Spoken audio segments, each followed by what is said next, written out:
Assalamualaikum warahmatullahi wabarakatuh. Selamat pagi anak-anak semua.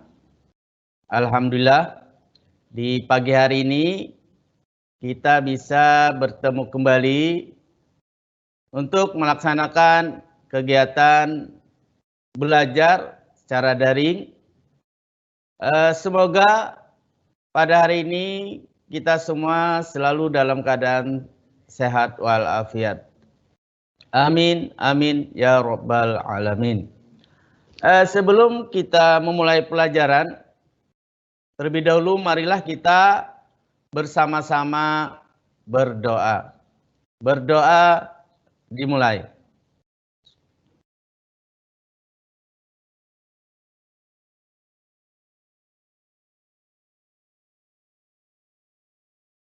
Selesai. Adapun tema kita pada hari ini yaitu masalah penyembelihan hewan kurban dan akikah. Pada minggu yang lalu kita sudah membahas tentang masalah kurban. Nah, jadi hari ini kita lanjut dengan materi tentang akikah. Namun sebelum kita melanjutkan materi tentang akikah, terlebih dahulu kita mengingat kembali materi kita pada minggu yang lalu, yaitu tentang kurban. Mungkin kalian masih ingat apa itu kurban. Jadi yang disebut dengan kurban adalah penyembelihan hewan pada hari raya Idul Adha dan hari Tasyrik. Nah, ini waktu penyembelihan hewan kurban. Yaitu dimulai pada tanggal 10 Zulhijjah setelah sholat Idul Adha dan berakhir waktu pelaksanaan penyembelihan hewan kurban yaitu hari terakhir hari Tasyrik tanggal 13 Zulhijjah, yaitu pada saat sholat maghrib. Nah, jadi setelah sholat maghrib itu waktu penyembelihan hewan kurban sudah berakhir. Jadi apabila ada yang menyembelih hewan kurban setelah maghrib pada tanggal 13 Zulhijjah, maka itu dianggap penyembelihan biasa. Begitu juga awal waktu pelaksanaan penyembelihan itu adalah setelah sholat Idul Adha. Jadi apabila ada yang menyembelih hewan kurban sebelum sholat Idul Adha, maka itu juga disebut penyembelihan biasa. Kemudian syarat hewannya yang tentunya adalah hewannya harus dalam keadaan sehat dan tidak cacat. Ketentuannya untuk kambing, 1 ekor kambing itu hanya untuk 1 orang. Sedangkan untuk 1 ekor sapi atau kerbau itu berlaku untuk 7 orang. Jadi kalau misalnya mau melaksanakan penyembelihan hewan kurban cara bersama-sama untuk hewan berupa sapi itu maksimal 7 orang. Sedangkan kalau untuk kambing itu hanya untuk berlaku 1 orang. Kemudian pembagian daging untuk kurban tentunya dibagikan pada saat dagingnya itu masih dalam keadaan mentah. Jadi jangan nanti membagikan daging hewan kurban itu dimasak dulu baru dibagikan. Nah, jadi untuk kurban itu dagingnya dibagikan masih dalam keadaan mentah setelah ditimbang dan dibagi. Ya. Nah, itu sekedar mengingat kembali materi kita pada minggu yang lalu. Nah, pada hari ini kita lanjut tentang akikah. Pengertian akikah.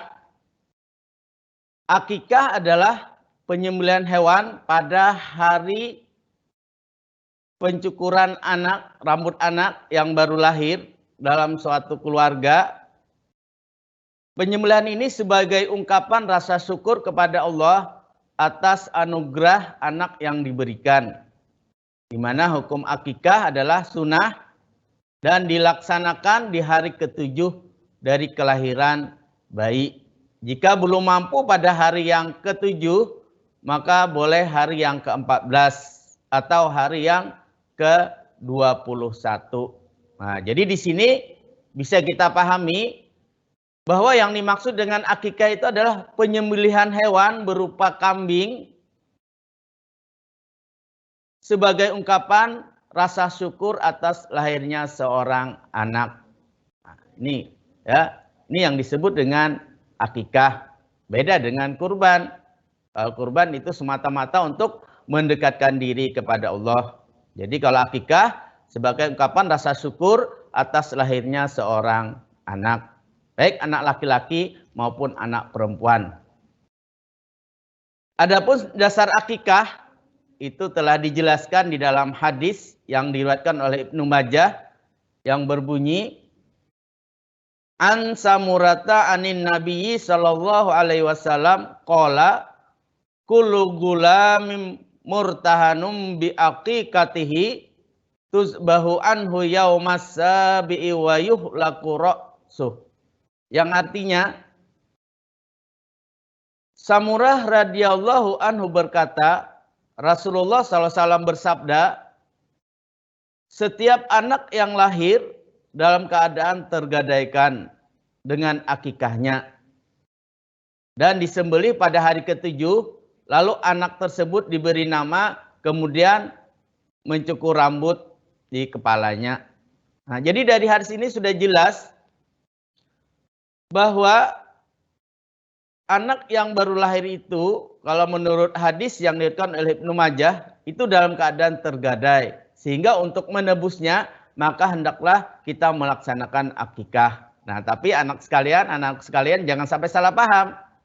Yang dimaksud tergadai di sini adalah bagi orang-orang yang memiliki kemampuan untuk melaksanakan akikah. Nah, jadi kalau orang tua yang mampu melaksanakan akikah, dia tidak mau mengakikahkan anaknya, maka di dalam hadis di sini dikatakan bahwa anak itu dalam keadaan tergadai. Kenapa disebut dalam keadaan tergadai? Karena orang tuanya itu lebih mementingkan harta bendanya daripada anaknya sendiri. Makanya disebut dalam keadaan tergadai. Sehingga untuk menebusnya, maka orang tersebut harus melaksanakan akikah. Jadi akikah ini sebagai tebusan daripada anak yang disebut dalam keadaan tergadai. Nah, tapi ingat tadi ini khusus bagi orang tua yang mampu. Lalu bagaimana yang tidak mampu? Yang tidak mampu tidak dikatakan dalam keadaan tergadai. Karena akikah ini dikhususkan bagi orang yang mampu, sama dengan kurban. Ya. Karena hukum akikah ini juga adalah hukumnya sunnah, tidak wajib sunnah, tapi sangat dianjurkan bagi yang mampu. Bahkan tadi bagi orang yang mampu dikatakan kalau dia tidak akikah, maka dia sama dengan anaknya itu dalam keadaan tergadai. Oleh karena itu untuk menebusnya, dia harus melaksanakan akikah. Adapun jumlah hewan yang disembelih dalam pelaksanaan akikah, yaitu akikah sempurna menurut Nabi Muhammad SAW, yaitu 2 ekor kambing bagi anak laki-laki dan 1 ekor kambing bagi anak perempuan. Nah, jadi kalau misalnya nanti seorang ibu melahirkan anak laki-laki, maka akikahnya adalah 2 ekor kambing. Sedangkan apabila yang lahir itu ada anak perempuan, maka akikahnya adalah 1 ekor kambing. Jadi untuk anak perempuan 1 ekor, sedangkan untuk anak laki-laki 2 ekor. Ini untuk ketentuan akikah. Kemudian hadis yang lain juga disebutkan, masih diriwayatkan oleh Ibnu Majah, yang berbunyi An Aisyata radhiyallahu anha qala amarana Rasulullah sallallahu alaihi wasallam anu'iqqa anil gulami syatain wa anil jariyati syat.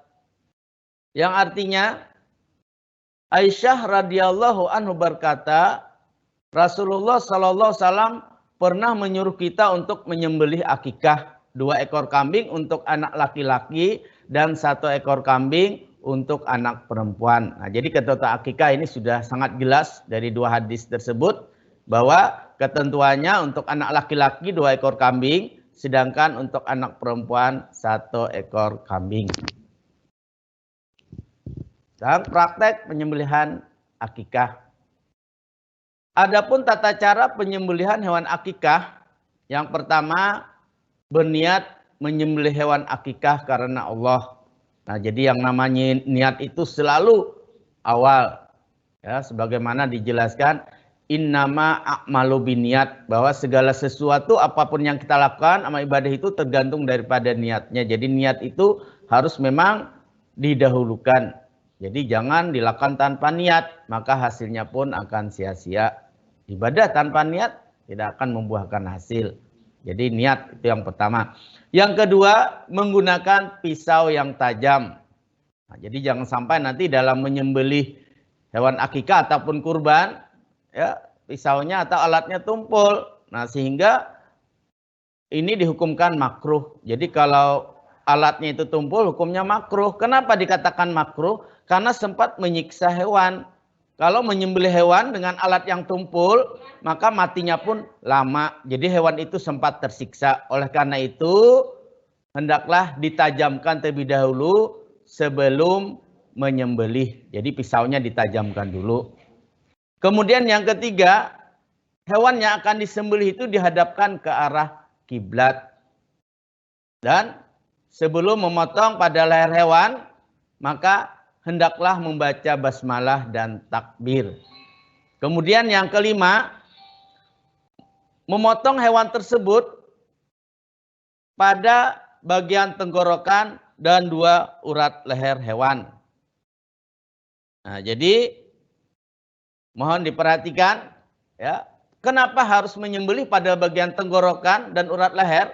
Itu tidak lain tujuannya adalah agar hewan tersebut cepat matinya. Nah, jadi memang punya tujuan. Kenapa kita misalnya menyembelih hewan itu, kita lihat orang potong ayam itu di leher, ya, karena pada bagian leher itu yang lebih cepat untuk memudahkan agar hewan tersebut mati. Lalu bagaimana misalnya kalau tidak bisa menyembelih pada bagian leher, itu untuk penyembelihan hewan secara umum maksudnya, ya. Kalau akikah dan kurban itu memang sudah karena memang hewan-hewan ternak sudah disiapkan, maka kita harus menyembelih bagian leher. Lalu bagaimana kalau penyembelihan secara umum, ya, hewan-hewan liar yang halal dimakan kita ingin menyembelih tapi tidak bisa menyembelih pada bagian leher hewan, misalnya bagian lehernya itu tutup, dia misalnya hewan masuk lubang, sehingga menyusahkan kita untuk menyembelih pada bagian leher. Nah, maka boleh kita menyembelih pada bagian tubuh yang lain dengan syarat sebelum melukai tubuh hewan tersebut harus membaca basmalah dan takbir. Tapi khusus hewan kurban dan akikah karena memang sudah kita siapkan terlebih dahulu, ya, tentunya lebih memudahkan kita untuk menyembelih pada bagian leher. Jadi tujuan menyembelih pada bagian leher hewan tidak lain adalah agar hewan tersebut cepat matinya. Karena kalau hewan itu disembelih lama baru mati, berarti kita sempat menyiksa hewan. Inilah yang disebut dengan hukumnya makruh. Dan yang terakhir adalah membaca doa agar akikahnya diterima oleh Allah Subhanahu wa taala. Kemudian cara pembagian daging akikah. Cara pembagian daging akikah tentunya beda dengan cara pembagian daging hewan kurban. Sebagaimana tadi sudah Bapak jelaskan, bahwa kalau pembagian daging hewan kurban itu tentunya dagingnya dibagikan dalam keadaan masih mentah. Nah, tapi kalau akikah, nah ini ingat ya, jangan sampai nanti salah paham. Akikah dagingnya harus dibagikan sudah dalam keadaan masak. Jadi harus dimasak terlebih dahulu baru dibagikan. Lalu bagaimana cara membagikannya? cara membagikannya bisa dibagikan dengan cara misalnya kita adakan syukuran sekalian pemberian nama anak. Jadi pada saat kita memberi nama anak itu pada hari yang ke-7 sekalian kita menyembelih hewan akikah. Nah, jadi dagingnya itu masak dan kita ngundang tetangga, keluarga atau masyarakat di sekitar untuk makan bersama-sama di rumah yang sudah kita siapkan.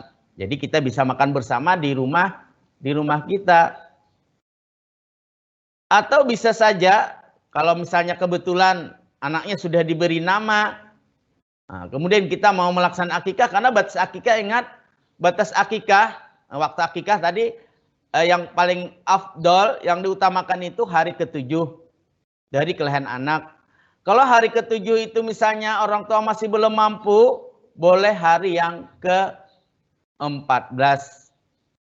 Kalau hari yang ke-14 juga masih belum mampu, boleh hari ke-21. Jadi ada 3 waktu, ini waktu yang paling afdol. Hari yang ke-7, 14, dan 21. Kalau hari yang ke-21 masih belum mampu, maka boleh kapan saja. Maksimal paling lambat sebelum anak balik. Nah, ini waktu akikah. Ya, jadi waktu akikah itu paling lambat sebelum anak balik. Kalau anak sudah balik, maka kalau berdasarkan ajaran agama kita, batasan akikah itu sudah habis. Berarti kita dianggap tidak mampu, maka tidak jadi masalah. Nah, tapi bagi orang-orang yang mampu, maka ini harus diusahakan dan diutamakan untuk melaksanakan akikah.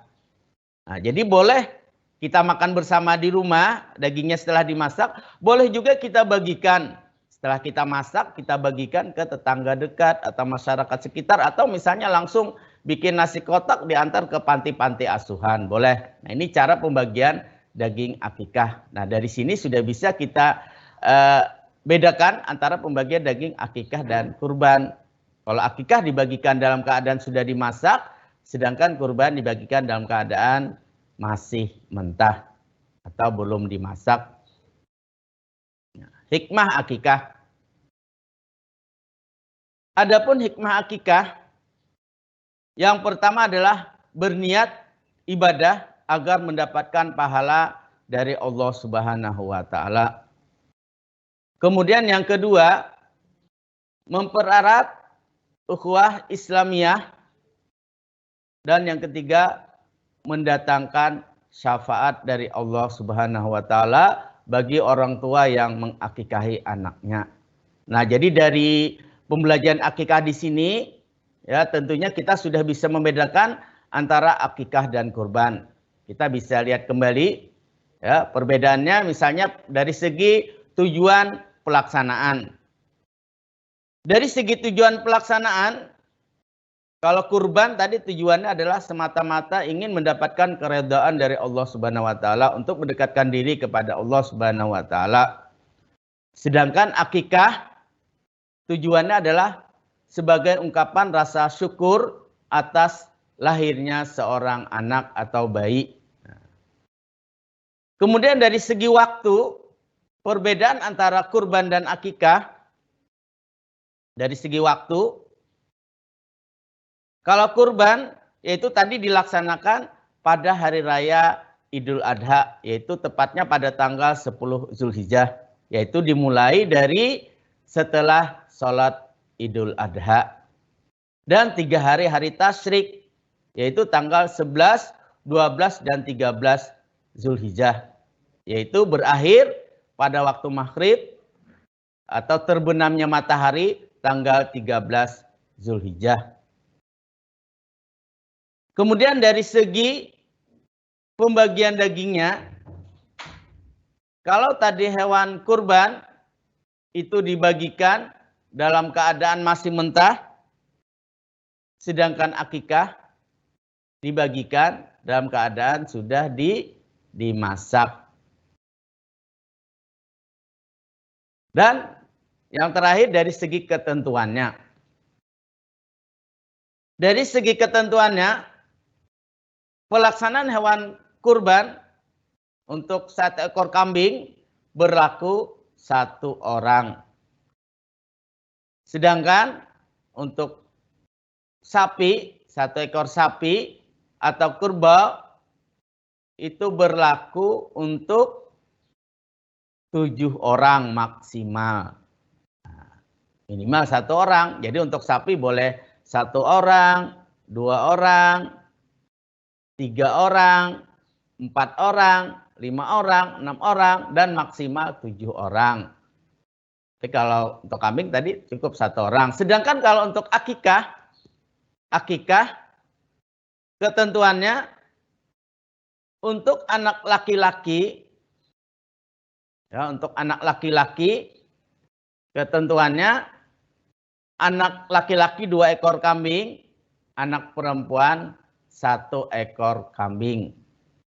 Nah, sedangkan waktunya, kalau tadi waktunya untuk kurban tanggal 10 Zulhijjah sampai tanggal 13 Zulhijjah, yaitu hari Idul Adha tanggal 10 dan 3 hari-hari tasyrik 11, 12, 13.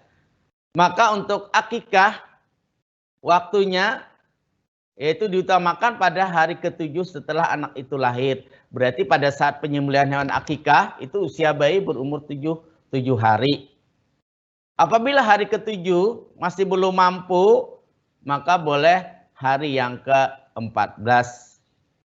Hari ke-14 juga masih belum siap, boleh hari ke-21. Jadi 7 hari, batasannya itu 3 waktu. Hari ke-7, 14, dan 21. Itu 3 waktu, itu waktu yang diutamakan, yang paling afdol. Ya. Tetapi bukan 3 waktu itu saja waktunya, boleh. Paling lama itu maksudnya yang diutamakan itu 3 waktu. Ya. Hari ke-7, 14, dan 21. Nah, kalau sudah 3 waktu ini kita masih belum siap, belum mampu, boleh kapan saja. Dan maksimal paling lama sebelum anak tersebut balik. Nah, jadi batasan akikah sampai pada balik. Sedangkan kalau kurban waktunya ya tadi. Kalau umur ya selama kita mampu boleh. Hanya waktunya tadi tanggal 10, 11, 12, dan 13 Dzulhijjah. Nah, ini mungkin untuk materi kita pada hari ini. Nah, mungkin sebelum Bapak akhiri, mungkin silahkan kalau ada yang ingin bertanya, ya, karena waktunya juga masih lama, silakan ingin tanya tentang baik kurban maupun akikah. Silakan. Kalau ada yang ingin bertanya. Dan juga perlu Bapak ingatkan, ya, mohon kegiatan pembelajaran kita secara live seperti ini di MS Team jangan sampai ditinggalkan, ya, karena itu nanti absennya juga akan kita masukkan di rapot, ya, jadi harus wajib mengikuti. Jadi jangan sampai nanti karena pembelajaran daring ya betul-betul di rumah tidak mengikuti kegiatan belajar. Ini perlu Bapak ingatkan kembali, ya, karena memang banyak keluhan dari Bapak Ibu guru akhir-akhir ini presentasi kehadiran siswa itu sangat menurun, ya. Padahal sudah dipermudah, kalian tidak pakai biaya, tidak perlu biaya lagi ke sekolah, ya, cukup di rumah. Tetapi masih saja banyak siswa yang tidak mengikuti, entah apa bangunnya kesiangan atau memang sengaja meninggalkan. Jadi sekali lagi mohon Bapak mengingatkan kembali, tolong ini betul-betul diikuti. Lagian ini juga tidak setiap minggu. Ini mungkin minggu depan kita secara daring dengan menggunakan Google Classroom. Nah, jadi live-nya ini mungkin 2 kali live, 1 kali kita Google Classroom. Nanti biasa di Google Classroom itu hanya mungkin berupa latihan-latihan atau sebagai penguat semi daring yang sudah dipelajari di MS Team. Jadi tolong sekali lagi anak-anak sekalian diusahakan, disiapkan, karena jadwalnya juga sudah diberikan kepada semua siswa. Ya, di grup-grup juga sudah diberitahu, tolong diikuti. Ya, karena kehadiran itu nanti akan kita print out. Nah, itu akan kita masukkan siapa siswa yang aktif mengikuti dan siapa yang tidak. Ini juga sangat besar pengaruhnya terhadap penilaian. Jangan sampai tidak pernah hadir, tapi nilainya ada. Kalau ulangan ngerjakan, tugas ngerjakan, ya, PTS ikut, tapi kegiatan daringnya tidak pernah ikut. Nah, ini juga sama kalau pada saat kita misalnya tatap muka. Nah, tatap muka mungkin kalian sudah tahu, siswa yang masuknya misalnya hanya beberapa kali dalam setahun, maka secara otomatis tidak bisa naik kelas. Jadi kehadiran itu sangat penting. Tolong diingatkan kembali teman-teman kalian yang sering melalaikan tugas, yang sering tidak mengikuti, mohon segera mengikuti kembali. Harus semangat, ya.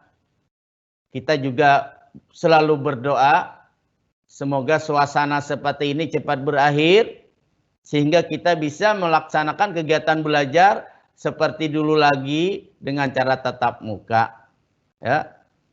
Nah, karena memang keadaan, maka mau tidak mau kita harus mengikuti aturan.